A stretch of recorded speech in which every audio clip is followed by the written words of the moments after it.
ടുപ്പിട്യൂബിൽ എങ്ങനെ ഒരു പ്ലെയിനിൻ്റെ ആനിമേഷൻ ചെയ്യാമെന്നാണ് നമ്മളിന്ന് നോക്കാൻ പോകുന്നത്. 3 രീതിയിൽ ചെയ്യാം. അതിൽ ഡൈനാമിക് BG മോഡ് ഉപയോഗിച്ച് എങ്ങനെയാണ് ചെയ്യുന്നതെന്നാണ് ഇന്ന് നമ്മൾ നോക്കാൻ പോകുന്നത്. അതിനായി ടുപ്പിട്യൂബ് ഡെസ്ക് ഓപ്പൺ ചെയ്യുക. ആപ്ലിക്കേഷൻ, ഗ്രാഫിക്സ്, ടുപ്പിട്യൂബ് ഡെസ്ക് ഓപ്പൺ ചെയ്തതിന് ശേഷം ഫസ്റ്റ് വരുന്ന ഈ വിൻഡോ ക്ലോസ് ചെയ്ത് കളയുക. അതിനുശേഷം ഫയൽ, ന്യൂ പ്രൊജക്റ്റ് കൊടുക്കുക. അതിൽ പ്രൊജക്റ്റ് നെയിം ആവശ്യമുണ്ടെങ്കിൽ കൊടുക്കാം. ഞാനിപ്പോൾ ജസ്റ്റ് എന്തെങ്കിലും കൊടുക്കുന്നു. FPS 12 ആക്കി കൊടുക്കുന്നു. അതിനുശേഷം ഓക്കെ ക്ലിക്ക് ചെയ്യുക. ഇപ്പോൾ ഫ്രെയിംസ് മോഡിലാണ് നമ്മൾ വന്നിരിക്കുന്നത്. നമ്മൾ ആനിമേഷൻ ചെയ്യാൻ പോകുന്നത് ഡൈനാമിക് BG മോഡ് ഉപയോഗിച്ചാണ്. അതിനായി ഡൈനാമിക് BG മോഡ് ക്ലിക്ക് ചെയ്യുക. ഇതിലേക്ക് നമുക്ക് നമ്മുടെ ബാക്ക്ഗ്രൗണ്ട് ആഡ് ചെയ്യാം. അതിനായി ഇമ്പോർട്ട് ബിറ്റ് മാപ്പ്,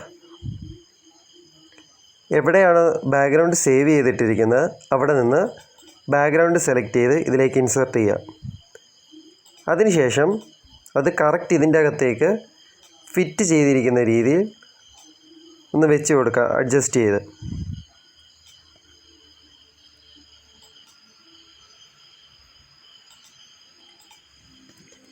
അടുത്തതായി നമുക്ക് ഫ്രെയിംസ് മോഡിലേക്ക് പോകണം. എന്നിട്ട് പ്ലെയിൻ ഇമ്പോർട്ട് ചെയ്യാം. അതിനായി ഇമ്പോർട്ട് ബിറ്റ് മാപ്പ് aeroplane.png അത് ഇൻസേർട്ട് ചെയ്യുന്നു. ഈ പ്ലെയിനും നമ്മുടെ ആവശ്യമുള്ള സൈസിലേക്ക് അഡ്ജസ്റ്റ് ചെയ്ത് കാണാൻ ഭംഗി തോന്നുന്ന രീതിയിൽ നമ്മൾ ഒരിടത്തേക്ക് വെച്ച് കൊടുക്കുന്നു. ഞാനിപ്പം സെൻറ്ററിലേക്കാണ് വെച്ച് കൊടുക്കുന്നത്. അതിനുശേഷം ഇവിടെ ഈ കാണുന്ന എക്സ്റ്റെൻഡ് ഫ്രെയിം ഓപ്ഷൻ അത് ക്ലിക്ക് ചെയ്തുകൊണ്ട് 120 ഫ്രെയിം എക്സ്റ്റെൻഡ് ചെയ്യുന്നു. ഈ എക്സ്റ്റെൻഡ് ചെയ്യുന്ന സമയത്ത് ബാക്ക്ഗ്രൗണ്ടിൻ്റെ മൂവ്മെൻറ്റ് നമുക്ക് കാണാം. ഇതൊരു 120 ഫ്രെയിം ഞാൻ എക്സ്റ്റെൻഡ് ചെയ്യുന്നു.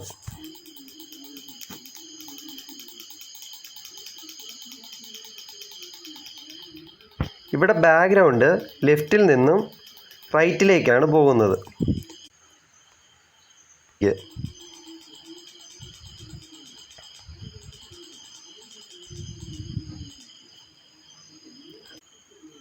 ഇവിടെ 120 ഫ്രെയിം നമ്മൾ എക്സ്റ്റെൻഡ് ചെയ്ത് കഴിഞ്ഞിരിക്കുന്നു. ഇനി പ്ലെയറിലേക്ക് പോയി പ്ലേ ചെയ്ത് നോക്കിക്കഴിഞ്ഞാൽ പ്ലെയിനിൻ്റെ മൂവ്മെൻറ്റ് നമുക്ക് കാണാം. പ്ലെയിനിൻ്റെ സ്പീഡ് അഡ്ജസ്റ്റ് ചെയ്യുന്നതിനായി ഇവിടെ FPS 12 കൊടുത്തിരിക്കുന്നത് നമുക്കൊന്ന് കൂട്ടിക്കൊടുക്കാം. അത് കൂട്ടിക്കൊടുക്കുന്നതനുസരിച്ച് പ്ലെയിനിൻ്റെ സ്പീഡ് കൂടുന്നുണ്ട്. ഇതിനുശേഷം ഈ വീഡിയോ നമുക്ക് എക്സ്പോർട്ട് ചെയ്യാം. അതിനായി ഈ കാണുന്ന എക്സ്പോർട്ട് ബട്ടണിൽ ക്ലിക്ക് ചെയ്യുക. MP4 വീഡിയോ ഫോർമാറ്റ് സെലക്ട് ചെയ്യുക. അതിനുശേഷം നെക്സ്റ്റ് എവിടേക്കാണ് നമുക്ക് സേവ് ചെയ്യേണ്ട, എക്സ്പോർട്ട് ചെയ്യേണ്ട ആ ലൊക്കേഷൻ സെലക്ട് ചെയ്ത് കൊടുക്കുക. അതിനുശേഷം എക്സ്പോർട്ട് ക്ലിക്ക് ചെയ്യുക. ഇപ്പോൾ നമ്മുടെ ഈ ചെറിയ ആനിമേഷൻ എക്സ്പോർട്ടായി കഴിഞ്ഞു. ഇവിടെ ഇപ്പോൾ ഡൈനാമിക് BG മോഡ് ഉപയോഗിച്ചാണ് പ്ലെയിൻ്റെ ആനിമേഷൻ ചെയ്തത്. അടുത്തത് ബാക്ക്ഗ്രൗണ്ട് കോൺസ്റ്റൻ്റ് ആക്കി നിർത്തിക്കൊണ്ട് പ്ലെയിൻ്റെ മൂവ്മെൻറ്റ് കൊടുത്തുകൊണ്ട് എങ്ങനെ ഒരു ആനിമേഷൻ ചെയ്യാമെന്ന് കാണിച്ചു തരുന്നതായിരിക്കും. Thank you.